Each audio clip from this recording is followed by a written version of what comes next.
Hello everyone, I am Harshita Rathore और मैं आप सभी का स्वागत करती हूँ लर्निंग टुगेदर पे। आई होप सब लोग बहुत होंगे, बहुत बढ़िया होंगे, बहुत ज़बरदस्त होंगे, बहुत अच्छे से अपनी पढ़ाई लिखाई कर रहे होंगे। आपके यूजीसी नेट के एग्जाम्स जो हैं वो भी आ रहे हैं पास में, तो आई होप सब लोग जो है वो बहुत अच्छे से अपनी पढ़ाई लिखाई जो है वो कर रहे होंगे। ठीक है, हमारी भी जो क्लासेस है वो काफ़ी सारी चल रही है। हमने यहाँ पे PYQs की या फिर प्रैक्टिस सेट की सीरीज़ को स्टार्ट करा है, जहाँ पे हम प्रैक्टिस के क्वेश्चन को सॉल्व करें।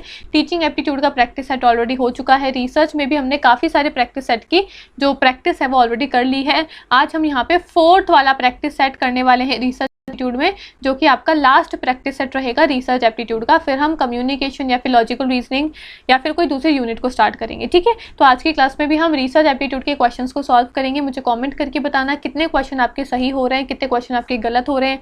आपको रिसर्च एप्टीट्यूड समझ में आ रहा है, नहीं समझ में आ रहा है, क्या दिक्कत आ रही है, मुझे कॉमेंट ज़रूर से बताना। ठीक है, बाकी हम क्लास को शुरू करेंगे, पर ये मेरा छोटा सा इंट्रोडक्शन है। आई एम हर्षिता राठौर, मेरी क्वालिफिकेशन है, मैंने मास्टर्स प्लस यूजीसी नेट करा हुआ है। सालों का ऑनलाइन टीचिंग एक्सपीरियंस है मेरे पास में। 1000+ स्टूडेंट्स को मैंने मेंटोर करा है। पॉलिटिकल साइंस मेरा एक्सपर्टीज़ का सब्जेक्ट है। हमारा टेलीग्राम चैनल है, ये मेरा पर्सनल टेलीग्राम चैनल है जिसका नाम है हर्षिता मैम की पाठशाला। आप इसको ज्वाइन कर सकते हो। यहाँ पे आपको क्लासेस की सारी PDF जो फ्री PDF है वो मिल जाएगी। क्लासेस की लिंक वगैरह जो भी हम प्लेलिस्ट वगैरह बनाते हैं वो आपको यहाँ पे मिल जाती है।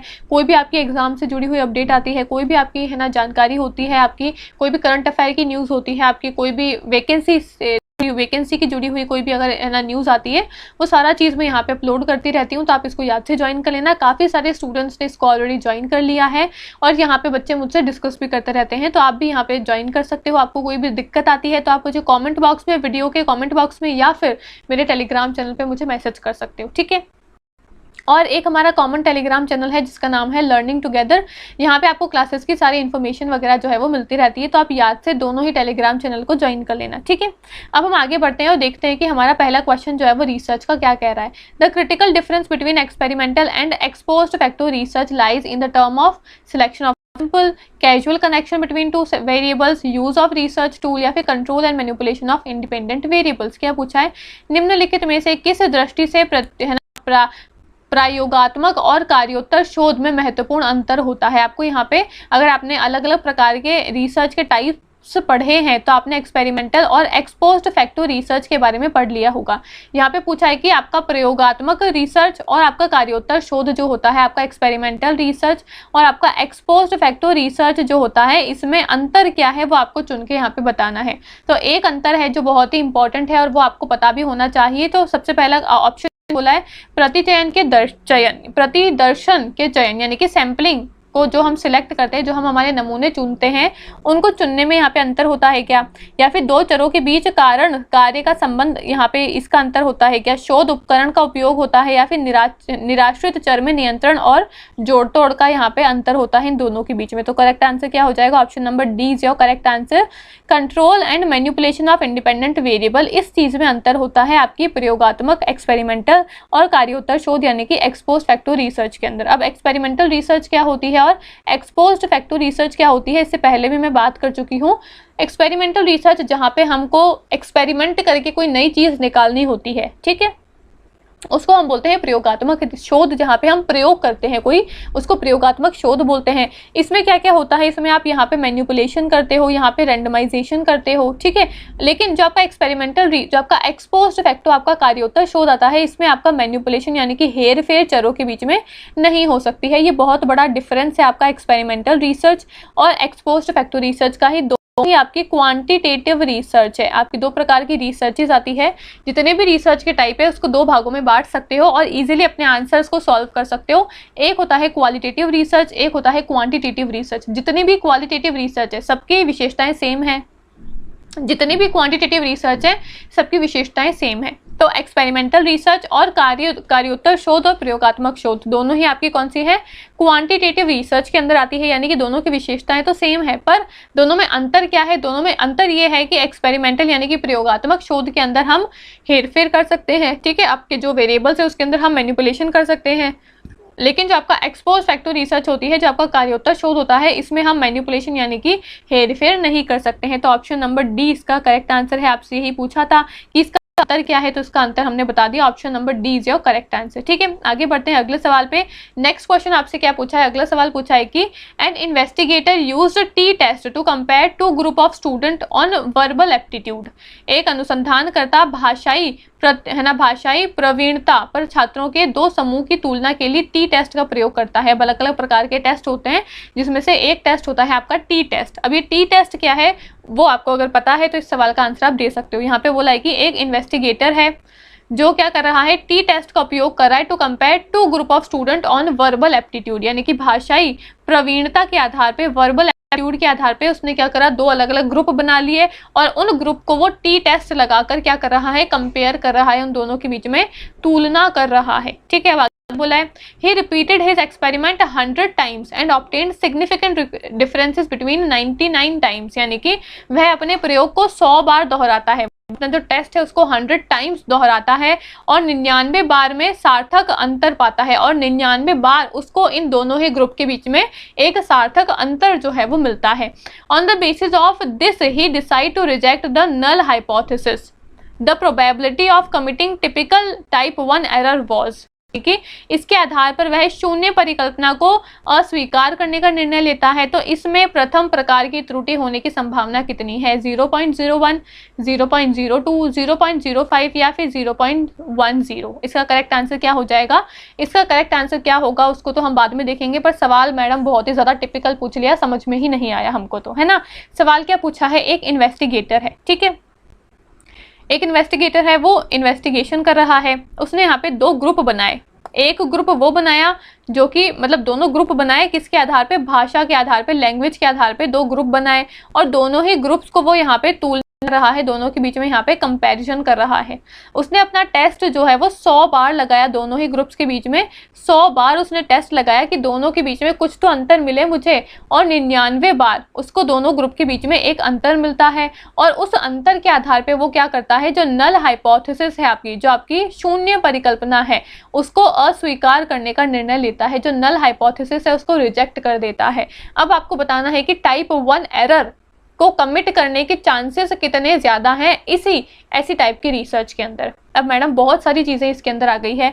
यहाँ पे सबसे पहले तो नल हाइपोथेसिस क्या होती है, यहाँ पे सबसे पहले तो टी टेस्ट क्या होता है, फिर यहाँ पे 1 टाइप ऑफ एरर क्या होता है, ये सब कुछ हमको नहीं पता है। अगर नहीं पता है तो शॉर्ट में समझा देती हूँ, बहुत ही डिटेल में नहीं बता सकती हूँ यहाँ पे। अगर आपको ये सब चीज़ें नहीं पता है तो आपको पता करनी पड़ेगी, क्योंकि ये आपके एग्जाम में पूछते हैं। ठीक है, टी टाइप टेस्ट क्या होता है, तो आपके अलग अलग प्रकार के टेस्ट होते हैं, आपका टी टेस्ट होता है, आपका जी टेस्ट होता है, ये अलग अलग प्रकार के आपके टेस्ट होते हैं। रिसर्च को करने के लिए हमको टेस्ट की जरूरत होती है, रिसर्च को हम टेस्टिंग कैसे करेंगे, अलग अलग प्रकार के टेस्ट होते हैं, उसके माध्यम से उसकी टेस्टिंग होती है।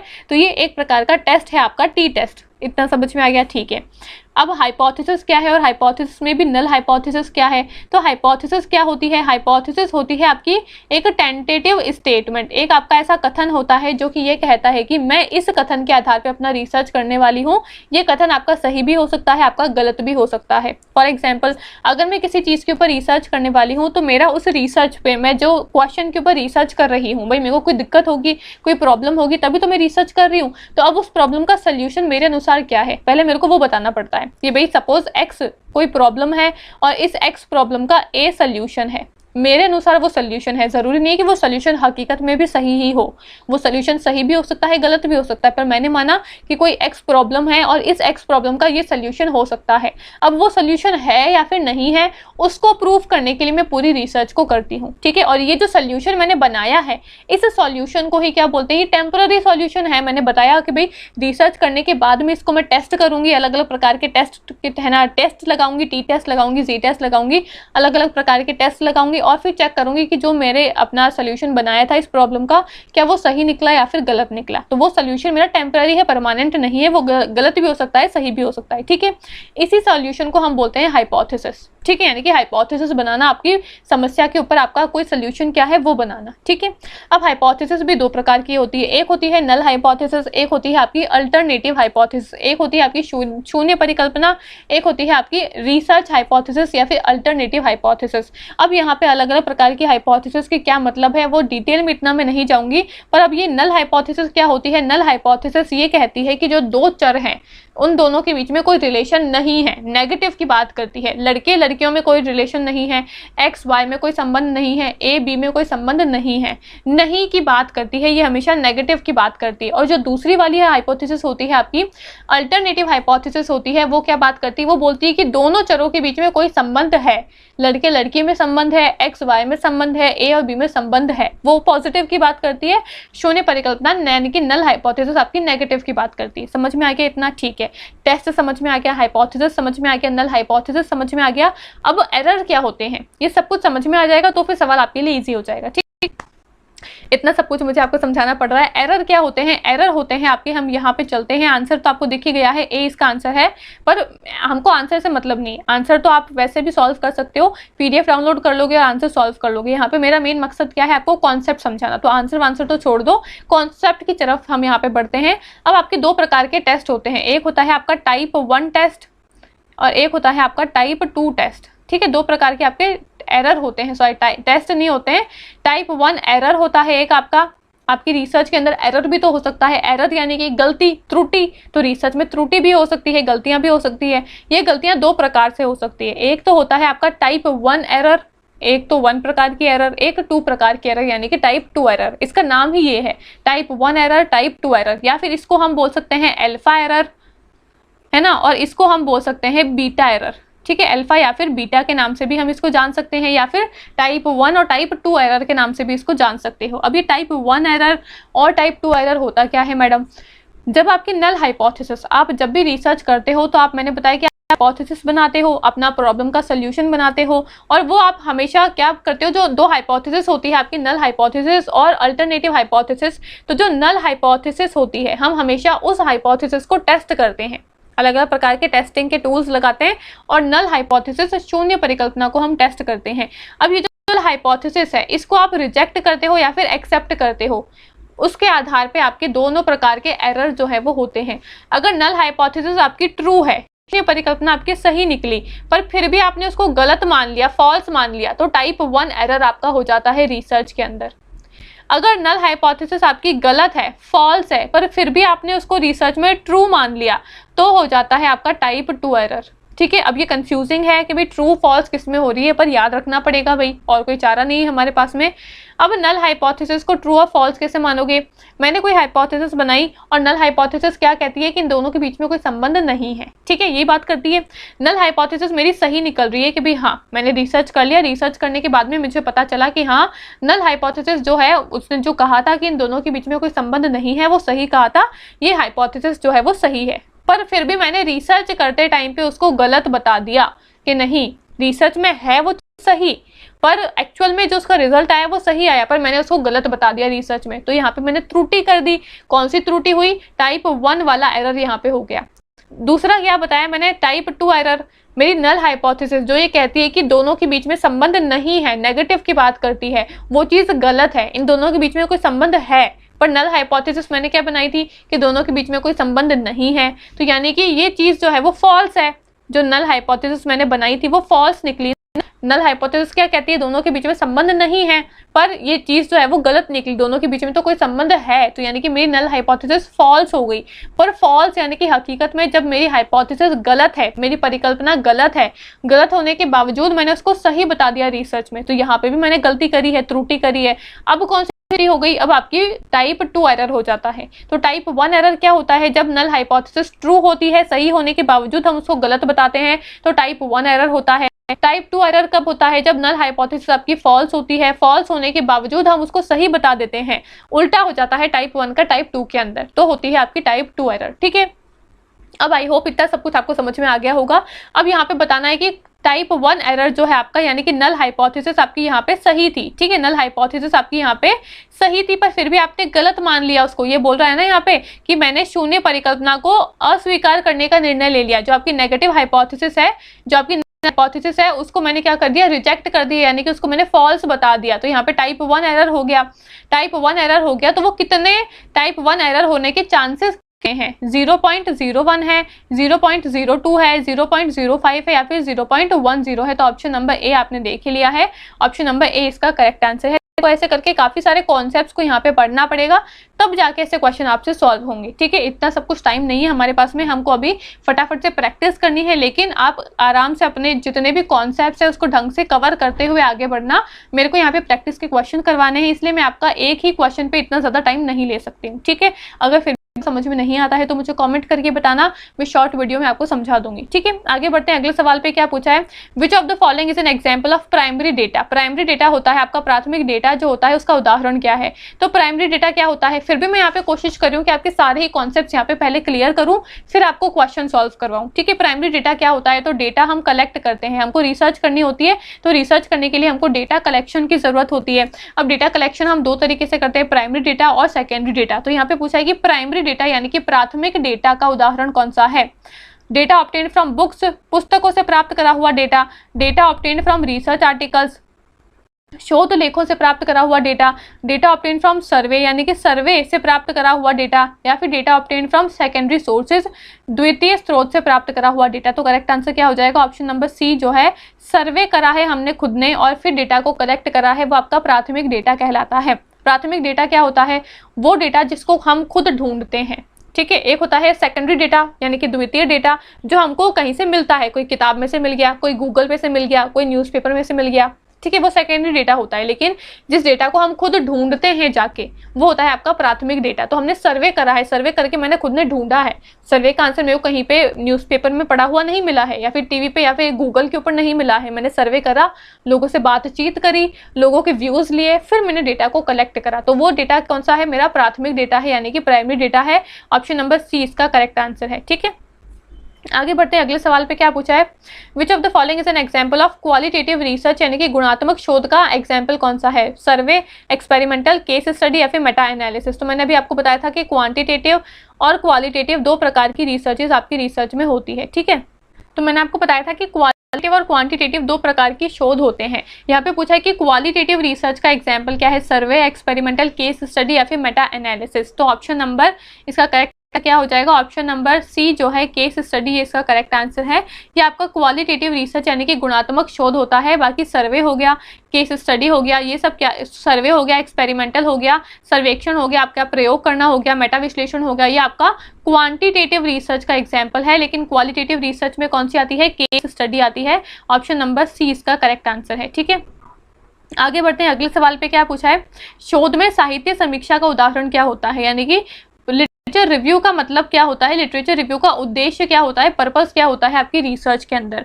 तो to summarise previous research finding, to critique है ना previous research, to identify gaps in the research, या फिर ऑल ऑफ द अबव। पिछले शोध निष्कर्षों का साराक्षित करने के लिए, पिछले जो शोध उसको, उसकी रिसर्च फाइंडिंग को है ना साराक्षित करने के लिए, पिछले शोध की आलोचना करने के लिए हम साहित्य की समीक्षा करते हैं। साहित्य में अंतराल की पहचान करने साहित्य की समीक्षा करते हैं, या फिर उपरोक्त सभी। तो करेक्ट आंसर क्या हो जाएगा इसका करेक्ट आंसर हो जाएगा आपका उपरोक्त सभी। साहित्य की यानी कि है ना समीक्षा कब करते हैं, लिटरेचर रिव्यू कब करते हैं, प्रीवियस फाइंडिंग्स को जानने के लिए, जो आपकी प्रीवियस रिसर्च है उसको क्रिटिसाइज करने के लिए, और अंतराल को पहचानने के लिए, गैप्स को आइडेंटिफाई करने के लिए। ऑप्शन नंबर डी उपरोक्त सभी इसका करेक्ट आंसर है। यहाँ पे इसका एक्सप्लेनेशन दिया हुआ है, आप इसको पढ़ सकते हो। ठीक है, आगे बढ़ते हैं। अगले सवाल पे क्या पूछा है, which of the following is not a characteristics of good research.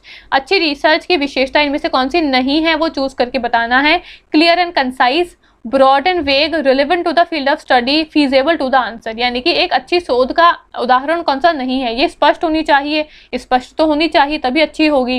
ये व्यापक और अस्पष्ट होनी चाहिए, अस्पष्ट तो गलत हो गया। यही पूछा था कि भाई कौन सा अच्छे शोध का उदाहरण नहीं है, तो अस्पष्ट नहीं स्पष्ट आपकी शोध होनी चाहिए। तो ऑप्शन नंबर बी इसका सही आंसर है। ये व्यापक और अस्पष्ट होनी चाहिए, ये इसका सही आंसर हो जाएगा, क्योंकि ये आपकी अच्छी की विशेषता नहीं होती है। एक्सप्लेनेशन यहाँ पे दिया हुआ है, आप इसको रीड कर सकते हो। ठीक है, आगे बढ़ते हैं। अगले सवाल पे क्या पूछा है, what is the purpose of random sampling in research में जब हम यादृच्छिक नमूनाकरण करते हैं तो उसका उद्देश्य क्या होता है। To ensure that every member of the population has an equal chance of being selected, to select a participant based on specific characteristics, to ensure that sample is representative of population, to reduce biasness in the selection process। यादृच्छिक नमूनाकरण का उद्देश्य क्या होता है, ये सुनिश्चित करने के लिए कि जनसंख्या को प्रत्येक सदस्य को चयनित होने का समान मौका मिलना चाहिए, या फिर विशिष्ट विशेषताओं के आधार पर प्रतिभागियों का चयन करने के लिए, या फिर तीसरा बोला है कि ये सुनिश्चित करने के लिए कि नमूना जनसंख्या का प्रतिनिधित्व है, या फिर चयन प्रक्रिया में पूर्वाग्रह को कम करने के लिए। तो यादृच्छिक नमूनाकरण का उद्देश्य क्या होता है? यादृच्छिक नमूनाकरण का उद्देश्य होता है कि ये सुनिश्चित करना कि जितने भी आपके है ना जनसंख्या है उसके प्रत्येक सदस्य का हमको क्या करना है, समान रूप से चयन करना है। ऑप्शन नंबर ए जो है इसका करेक्ट आंसर है। आपको इसके लिए सैम्पलिंग का टॉपिक सही ढंग से पढ़ना होगा। यहाँ पे इसका व्याख्या दे रखी है, आप इसको भी यहाँ पे रिफर कर सकते हो। ठीक है, आगे बढ़ते हैं अगले सवाल पे। शोध में पायलट अध्ययन का उद्देश्य क्या होता है? हम जब पायलट स्टडी करते हैं रिसर्च में तो इसका पर्पस क्या होता है? पायलट स्टडी क्या होती है? एक तो आप रिसर्च करते हो बड़े लेवल पे, लेकिन बड़े लेवल पे रिसर्च करने से पहले आपको छोटे लेवल पे उसकी टेस्टिंग करनी होती है, और उस टेस्टिंग को ही हम पायलट स्टडी बोलते हैं। यानी कि जब हम बड़े लेवल पे स्टडी करने से पहले उसको छोटे लेवल पे टेस्ट करके देख लेते हैं तो उसको हम बोलते हैं पायलट अध्ययन या फिर पायलट स्टडी। अब इस पायलट स्टडी का उद्देश्य क्या होता है वो आपसे पूछा है। To test the feasibility of the research design, अनुसंधान डिजाइन की व्यवहारकर्ता का परीक्षण करना। टू कलेक्ट प्राइमरी डेटा, प्रारंभिक डेटा एकत्र करने के लिए हम करते हैं pilot study. To identify potential problem और इशू, संभावित समस्या या मुद्दा पहचानने के लिए करते हैं, या फिर ऑल ऑफ द अबव। तो करेक्ट आंसर क्या हो जाएगा यहाँ पे? उपरोक्त तो सभी ऑल ऑफ द अबव इसका करेक्ट आंसर है। हम यहाँ पे हमारे अनुसंधान की व्यवहारकर्ता को देखने के लिए, प्रारंभिक डेटा को एकत्र करने के लिए और समस्याओं को पहचानने के लिए, सभी के लिए क्या करते हैं? पायलट अध्ययन करते हैं। ऑप्शन नंबर डी जो है इसका करेक्ट आंसर है। ठीक है, ऑप्शन नंबर डी उपरोक्त तो सभी इसका करेक्ट आंसर है।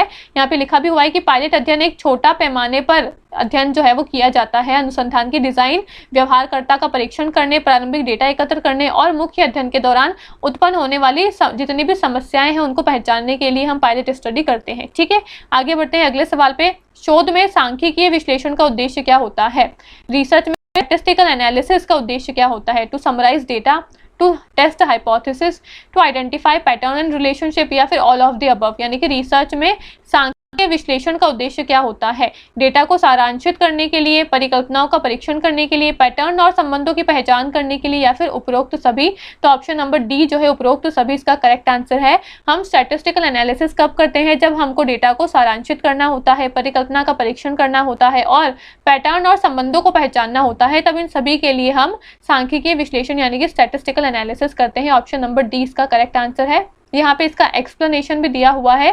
सांख्यिकीय विश्लेषण का उपयोग अनुसंधान में डेटा को सारांशित करने के लिए, परिकल्पनाओं को परीक्षण करने के लिए और डेटा में पैटर्न को पहचानने के लिए किया जाता है। ठीक है, इसकी व्याख्या आप यहाँ से भी पढ़ सकते हो। ठीक है, तो ये सारे क्वेश्चन हमने आज रिसर्च एप्टीट्यूड के सॉल्व करे हैं। आई होप आपको सारे क्वेश्चन जो है वो अच्छे लगे होंगे। काफी सारे नए नए क्वेश्चंस आपको यहाँ पे देखने को मिले होंगे, काफी सारे नए नए कॉन्सेप्ट्स आपको यहाँ पे सीखने को मिले होंगे। और अगर आपको मेरा टेलीग्राम चैनल ज्वाइन करना है तो हर्षिता मैम की पाठशाला इसको ज्वाइन कर सकते हो। फ्री PDF अगर आपको यहाँ पे मिल जाएगी। कोई भी दिक्कत आती है तो आप मुझे कॉमेंट करके जरूर से बता देना। ठीक है, बाकी मिलते हैं अगले वीडियो में। वीडियो अच्छे लगे तो इसको लाइक करना, शेयर करना, कॉमेंट करके मुझे अपने व्यू जरूर से बताना कि आपको वीडियो कैसी लगी है, क्वेश्चन आपको कैसे लगे हैं। बाकी मिलते हैं अगले वीडियो में। Thank you so much.